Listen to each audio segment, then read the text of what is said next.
జై శ్రీరామ్. శ్రీమాత్రే నమః. శ్రీ గురుభ్యో నమః. 2025 సంవత్సరం ఆగస్టు 3వ తారీఖు నుంచి 2025 సంవత్సరం ఆగస్టు 9వ తారీఖు వరకు ఈ వారం యొక్క వార ఫలాలు ద్వాదశ రాశుల వాళ్ళకి, ద్వాదశ లగ్నాల వాళ్ళకి. గోచర గ్రహస్థితులు మొదటగా ఏ రాశుల్లో గోచర గ్రహస్థితులు ఉన్నాయో మనం చూద్దాం. మిథున రాశిలో దేవగురువైన బృహస్పతి వారు, అలాగే దైత్య గురువైన శుక్రాచార్యుల వారు సంచారము. కర్కాటక రాశిలో సూర్యనారాయణమూర్తి వక్రించిన బుధ భగవానుడితోటి కూడిన సంచారము. సింహరాశిలో కేతుదేవుని సంచారము. కన్యా రాశిలో కుజ భగవానుడి సంచారం, మంగళ సంచారము. కుంభరాశిలో రాహు భగవానుడి సంచారము. మీనరాశిలో వక్రించిన శనీశ్వరుడి సంచారము. ఈ వారము ఇవి గ్రహస్థితులు. అయితే ఈ వారము ఈ గ్రహస్థితుల్లో ఉన్న సిగ్నిఫికెంట్ పాయింట్, 2 గ్రహాలు వక్రించి ఉన్నాయి. కర్కాటక రాశిలో బుధ భగవానుడు వక్రించి ఉన్నాడు. మీన రాశిలో శనీశ్వరుడు వక్రించి ఉన్నాడు.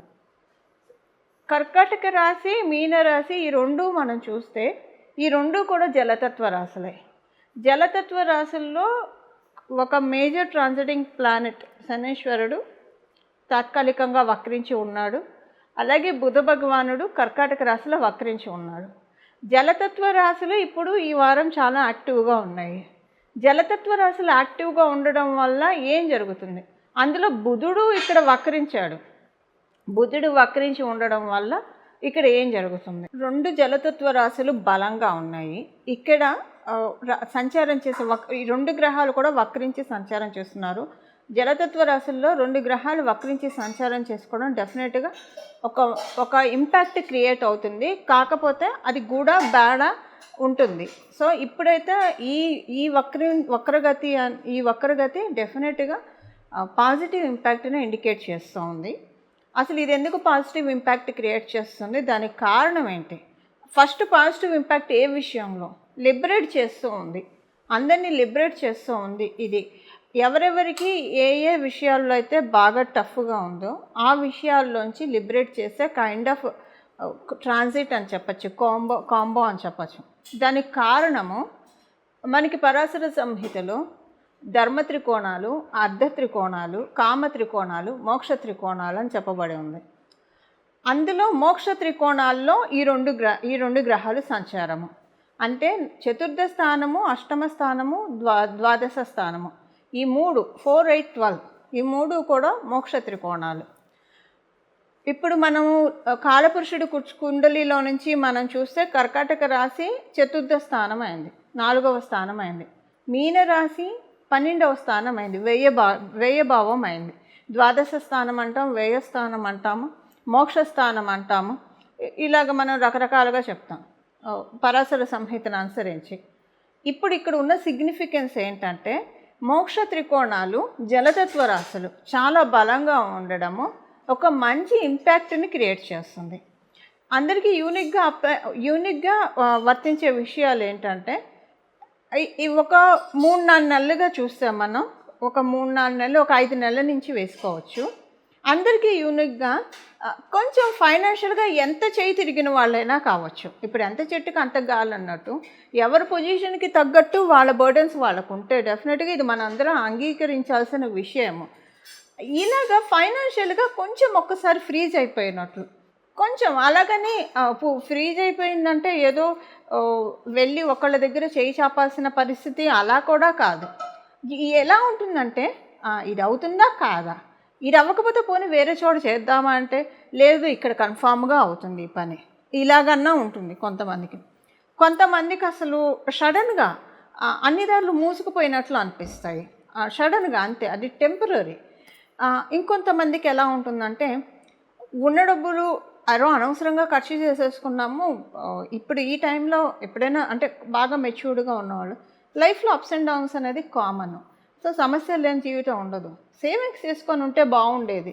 మీరెంత పాజిటివ్ యాటిట్యూడ్ ఉన్న వాళ్ళైనా సరే డెఫినెట్గా ఈ మాట అనుకుంటారు. అంటే టైట్ అని అనుకోకపోయినా ఇలా అనుకుంటారు. ఇది చూశారు. ఇప్పుడు ఫైనాన్షియల్గా అన్కండిషనల్గా ఉన్న సిచ్యువేషన్స్ ఎవరెవరికైతే ఉన్నాయో ద్వాదశ రాశుల వాళ్ళకి, ద్వాదశ లగ్నాల వాళ్ళకి కెరియర్ స్టెబిలిటీ లేకుండా ఎవరెవరైతే బాధపడుతున్నారో వాళ్ళందరినీ అన్ఫ్రీజ్ చేస్తున్నారు. దానికోసమే బచక్రంలో ఈ గ్రహస్థితి చోటు చేసుకుంది. జలతత్వ రాశుల్లో ప్రత్యేకించి మోక్ష త్రికోణాల్లో వక్రించి ఉన్నారు ఇద్దరు. ఇప్పుడు దీని ఇంపాక్ట్ ఒక్కొక్క రాశి వాళ్ళకి ఒక్కొక్క విధంగా ఉంటుంది. అది మనం చూద్దాము. అంటే వారఫలాల్లో భాగంగానే అన్ని మిగతా విషయాలు చర్చించుకుంటూ దీని ఇంపాక్ట్ ఎలా ఉంటుందో మనం చూద్దాము. ఈ వారము ఈ ఇంపాక్ట్ లిబరేట్ చేస్తుంది ఫైనాన్షియల్గా. ఒక్కొక్కరికి ఒక్కొక్క విషయంలో ఇంకా ఎక్స్ట్రా లిబరేషన్ కూడా ఉంటుంది. అసలు అది మీ జన్మజాతకంలో ఉన్నా లేకపోయినా గోచారం మనకు అందుకే ఉంది. గోచారంలో వచ్చే యోగాలు మనకి ఏమంటారు అన్ఫ్రీజ్ చేస్తాయి అన్నమాట. అంటే మన యోగాన్ని ఒడిసి పట్టుకుంటే జన్మజాతకంలో ఉన్నా లేకపోయినా వాటిని మనం తీసుకోవచ్చు. ఇప్పుడు అవేంటో మనం చూద్దాం. తులారాశి తులా లగ్నంలో పుట్టిన వాళ్ళకి ఈ వారము అనుకూలంగా ఉంది. ఎంత అనుకూలంగా ఉందంటే మీ కాంపిటీటర్స్ తోటి, లేదా అంటే కాంపిటీటర్స్ కావచ్చు, లేకపోతే మీరు ఏ విషయంలో అయితే ఇబ్బంది పడుతూ ఉన్నారో, ఏ విషయంలో అయితే నలిగిపోతూ ఉన్నారో వాటి నుంచి రిలీవ్ అవుతారు. డెస్టినీ ఈ వారం మిమ్మల్ని రిలీజ్ చేస్తుంది, లిబరేట్ చేస్తుంది. ఎవరైనా మిమ్మల్ని ప్రయత్నపూర్వకంగా బాధ పెట్టి ఉంటే, అంటే వాళ్ళకి తెలుసు మిమ్మల్ని బాధ పెడుతున్నాను, మీకు తెలుసు వాళ్ళు మిమ్మల్ని బాధ పెడుతున్నారు. ఇలాంటిది ఏదైనా ఉంటే ఈ వారం వాళ్ళ నుంచి మీకు విముక్తి దొరుకుతుంది. బాధ పెట్టరు. ఇంకోసారి వాళ్ళు అంటే చాలా కేర్ఫుల్గా కూడా ఉంటారు మీతోటి. ఇది మీకు కొంత ఆనందాన్ని, అది మీ ఇంట్లో వాళ్ళు కావచ్చు, మీ బంధువర్గంలో వాళ్ళు కావచ్చు, మీరు ఉద్యోగస్తులు అయితే మీ కొలీగ్స్ కావచ్చు, మీరు వ్యాపారస్తులు అయితే మీ వ్యాపార స్థలంలో జరిగే విషయాలు కావచ్చు. ఏ విషయంలో అయితే మీరు ఇబ్బంది పడుతూ ఉన్నారో, ఎవరి వల్ల అయితే ఇబ్బంది పడుతూ ఉన్నారో, ఈ వారం నుంచి నెమ్మదిగా మీకు అర్థమవుతుంది వాళ్ళు మిమ్మల్ని ఇబ్బంది పెట్టడం తగ్గించేస్తూ ఉన్నారు. ఇంకా పెట్టరు, వాళ్ళు ఇబ్బంది పెట్టరు అని చెప్పేసి మీకు అర్థమవుతుంది. ఇక్కడ ఇంకొక విషయం ఏంటంటే, మీరు ఒక డెసిషన్ తీసుకోవాలనుకుంటారు ఈ వారము. ఈ వారం వరకు మీరు ఎలాంటి డెసిషన్స్ తీసుకోవడానికి అనుకూలంగా లేదు. కొత్త డెసిషన్స్ తీసుకోవడానికి ఈ వారం ఓపిక బట్టి, అంటే ఇంకా తప్పదు ఈ వారమే డెసిషన్ తీసుకోవాలనుకున్నావు తీసుకోండి. బట్ టైం ఉంది అనుకున్న విషయాలు ఏవైనా ఉంటే ఈ వారం వరకు ఆగి తర్వాత తీసుకోండి, పర్వాలేదు. ఇప్పుడు అంత కొంపలు ముంచుకుపోయి నెక్స్ట్ వారమైనా తీసుకోవచ్చు అనుకుంటే ఆగండి. తప్పదు, ఇంకో కుతికల మీద ఉంది తీసుకోవాలని అనుకున్న నిర్ణయాలు ఏమైనా ఉంటే తీసుకోవచ్చు, అప్పుడు ప్రాబ్లం లేదు. వ్యాపారస్తులందరికీ కూడా చాలా మంచి శుభ సమయము. వ్యాపారస్తులకి కొంత మీకు వాగ్వివాదాలు అయ్యే ఉంటాయి ఆల్రెడీ. ఇక్కడ టూ కైండ్స్ ఆఫ్ థింగ్స్ ఉంటాయి. మీకు గడిచిన నెల రోజుల్లో ఎవరితోనైనా బాగా ఆర్గ్యుమెంట్ అయ్యి ఉంటే వ్యాపారస్తులకి, ఎవరితోటైతే మీకు ఆర్గ్యుమెంట్ అయ్యిందో డెఫినెట్గా మీరు హర్ట్ అవుతారు వాళ్ళ వల్ల. ఈ వారము నేచర్ వాళ్ళకి రివర్ట్ బ్యాక్ చేస్తుంది. అంటే ఎందుకో మిమ్మల్ని మీతో ఆర్గ్యుమెంట్ పెట్టుకున్నందుకు, అంటే ఏది మనం చేస్తామో, ఎవరి పట్ల మనం ఏదైతే చేస్తామో అన్యాయంగా, లేదంటే ఏదైనా సరే ఏదో ఒక దీంతో మళ్ళీ అది నేచర్ రివర్ట్ బ్యాక్ వస్తుంది. సో మీ పట్ల ఎవరైనా అన్యాయంగా మీతో ఆర్గ్యుమెంట్ పెట్టుకున్నారు, మీ తప్పు లేకపోయినా మిమ్మల్ని అంటూ ఉన్నారు అన్న కోవలోకి చెందిన వాళ్ళు మీరైతే, వ్యాపారస్తులు అయితే, మిమ్మల్ని ఎవరైతే అన్యాయంగా అన్నారో, ఆర్గ్యుమెంట్స్ పెట్టుకున్నారో లేదా అనాలని అన్నారో, వాళ్ళకి ఇప్పుడు అది నేచర్ నుంచి రివర్ట్ బ్యాక్ వెళ్తుంది. వాళ్ళ లైఫ్లోకి చాలామంది వచ్చి వాళ్ళతో ఆర్గ్యుమెంట్ పెట్టుకుంటారు, వాళ్ళని అంటారు ఏదో ఒకటి, అది జరుగుతుంది.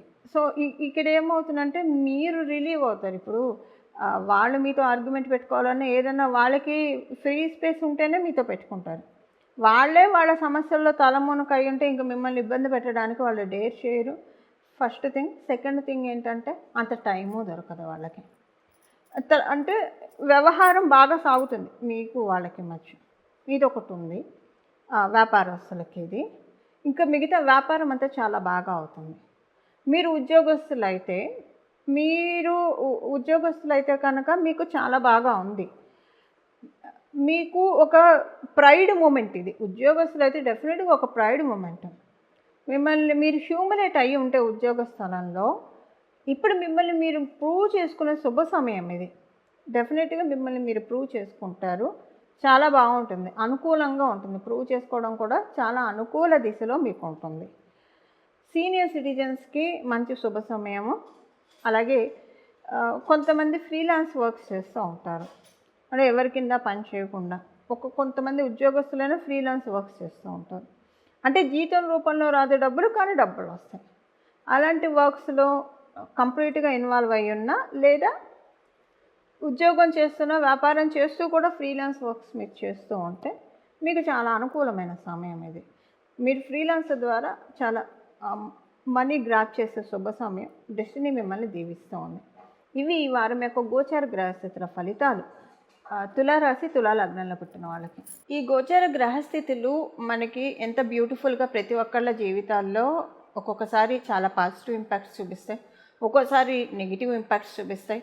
ఎందుకంటే కష్టం వెనక సుఖం, సుఖం వెనక దుఃఖం, ఇవన్నీ సర్వసాధారణం. చీకటి వెనక వెలుగు, ఇవన్నీ ఉంటాయి. ఇప్పుడు మనకి గోచారం ఎందుకుంటుందంటే, జన్మగ్రహస్థితులు బాగోకపోయినా గోచారంలో బాగా ఉంటే అంతవరకు ఆ పర్టికులర్ పీరియడ్ వరకు మనకి ఇబ్బంది లేకుండా ఉంటుంది. ఇది మీకు అర్థమయ్యేది చెప్పాలంటే, మనకున్న సామెత, పాత సామెత అనుకోండి, కొంచెం మొరటు సామెత, ఏడ్చేదాని మొగుడు వస్తే నా మొగుడు వస్తారు, ఇలా చెప్తూ ఉంటారు కదా. అంటే ఒకళ్ళకి పని అయిపోతే మనకి పని అయిపోతుంది, ఈ కైండ్ ఆఫ్ వర్షన్ నేను చెప్పేది. అదొకటి. సెకండ్ థింగ్ ఏంటంటే, ఒక కంపెనీలో ఒక 100 మంది ఎంప్లాయీస్ లేదా 1000 మంది ఎంప్లాయీస్ ఎంతోమంది ఉంటారనుకోండి. శాలరీ హైక్ చేస్తున్నప్పుడు అందరికీ హైక్ చేస్తారు యూనిక్గా. వీళ్ళకి చేస్తాం, వీళ్ళకి చెయ్యమని ఉండదు. పర్టికులర్గా వాళ్ళ జన్మజాతకంలో ఆ టైంలో ఉన్నా లేకపోయినా అందరితో పాటు గంపగుత్తిగా అయిపోతూ ఉంటుంది.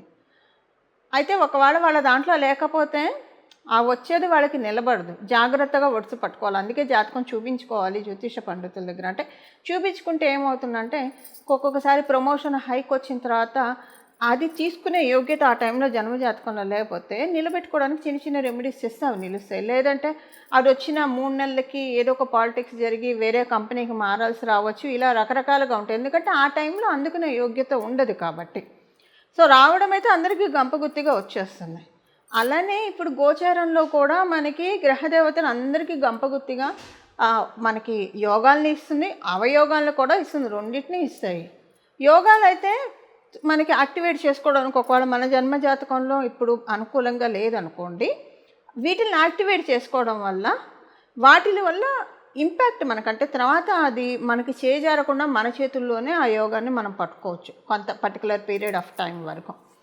అలాగే ఒకవేళ అవయోగాలు అయితే దాన్ని స్కిప్ చేయడానికి పరిహారాలు చేసుకోవాలి. పరిహారాలు అందుకే మనం చేసుకోవాలి. ఇప్పుడు ద్వాదశ రాశుల వాళ్ళు, ద్వాదశ లగ్నాల వాళ్ళు ఏ పరిహారం చేసుకోవాలో మనం చూద్దాం. ఇప్పుడు గోచారంలో ఉన్న గ్రహదేవతలు మనకి జలతత్వ రాశుల్లో ఉంటే లిబరేట్ చేస్తూ ఉన్నాయి మనకున్న సమస్యల నుంచి. దీన్ని మనం ఒడిసి పట్టుకోవాలంటే 2 రెమెడీస్ చేయాలి. ఈ 2 రెమెడీస్, ఒకటి ప్రాక్టికల్ రెమెడీ, ఒకటి ఆధ్యాత్మిక పరంగా ఉన్న రెమెడీ. మొదట మనం ఆచరణలో చేయాల్సిన అంశం మనం చూద్దాం, ప్రాక్టికల్ రెమెడీ మనం చూద్దాం. అసలు ఎప్పుడు కూడా ఇది మనం పాటించాలి. ప్రత్యేకించి ఈ వీక్ వాటర్ కన్జంప్షన్ చాలా జాగ్రత్తగా వాడాలి. ఒక గాజు బొమ్మ మనం ఎంత ఉంటే, ఒక కాస్ట్లీ గాజు బొమ్మ మన ఇంట్లో ఉంటే దాన్ని తుడిచేప్పుడో లేదా అటు నుంచి ఇటు ప్లేస్ మార్చేప్పుడో ఎంత కేర్ఫుల్గా మనం హ్యాండిల్ చేసి ఇంకో చోట పెడతామో, గోచారంలో వచ్చే యోగాలు అలాంటివి. అస్సలు మీరు ఏమరపాటుగా ఉండకండి. ఎందుకు చెప్తున్నానంటే, నీళ్ళు ఎక్కువగా వృధా చేసే అలవాటు మనకు తెలియకుండానే ఉంటుంది. బ్రష్ చేసుకునేప్పుడు ఆ షింకు తిప్పేస్తాము, నీళ్ళు బోళ్ళన్ని పోతూనే ఉంటాయి, మనం కడుక్కునే లోపల పోతూ ఉంటాయి. సో నీళ్ళు ఎక్కువగా కన్జ్యూమ్ చేయకుండా, వృధా చేయకుండా ఉండాలి. కన్జ్యూమ్ చేయొచ్చు, అవసరమైనంత వరకే మనం నీటిని వాడాలి. నీటిని వృధా చేస్తే ఇప్పుడు లేనిపోని కష్టాల్లో ఊబిలోకి పడే అవకాశం కూడా ఉంటుంది. ఇది ప్రాక్టికల్ రెమెడీ, ఇది మంచిది కూడా కదా. మనం వాటర్ని ఎక్కువగా, మనకున్న న్యాచురల్ రిసోర్సెస్ని మనం కాపాడుకోవాలి, ప్రకృతి వనరుల్ని మనం కాపాడుకోవాలి. కాపాడుకోకపోయినా పర్లేదు, కానీ పాడు చేసే హక్కు అయితే మనకి లేదు. ఇక్కడికి మనం వచ్చింది రెంట్ కోసం వచ్చాము భూమి మీద.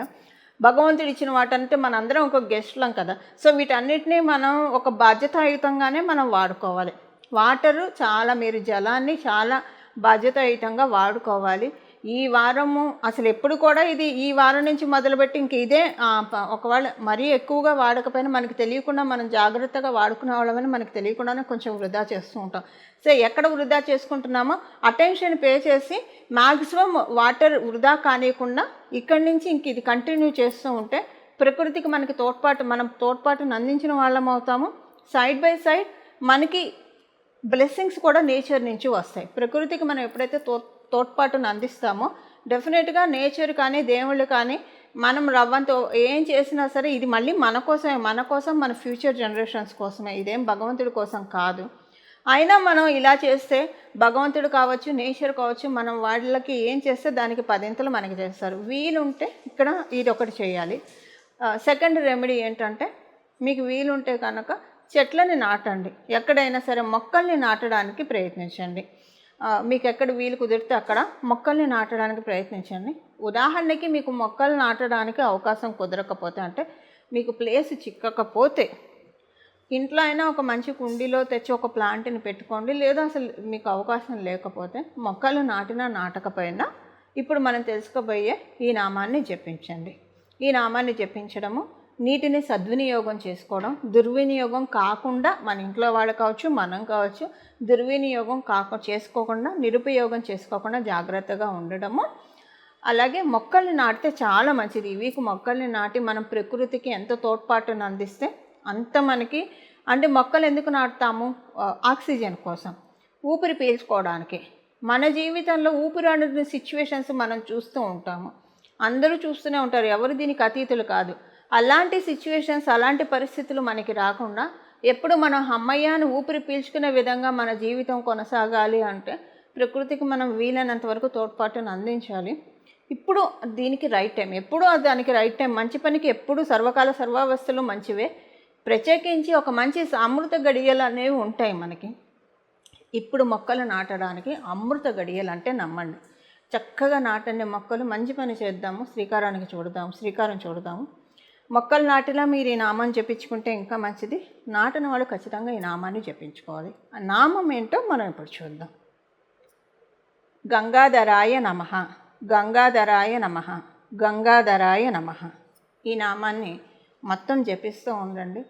మీరు రాత్రి పడుకునేప్పుడు మర్చిపోకుండా దీంతో పాటు గంగానది గంగానది గంగానది అని చెప్పుకుంటూ పడుకోండి 3 సార్లు, ముమ్మార్లు. ఉదయాన్నే లేస్తూ మొదట గణపతిని తలుచుకోవాలి. గజాననాయ నమః, గజాననాయ నమః, గజాననాయ నమః. ఎందుకంటే మొదట పూజ్యత ఆయనకే కాబట్టి.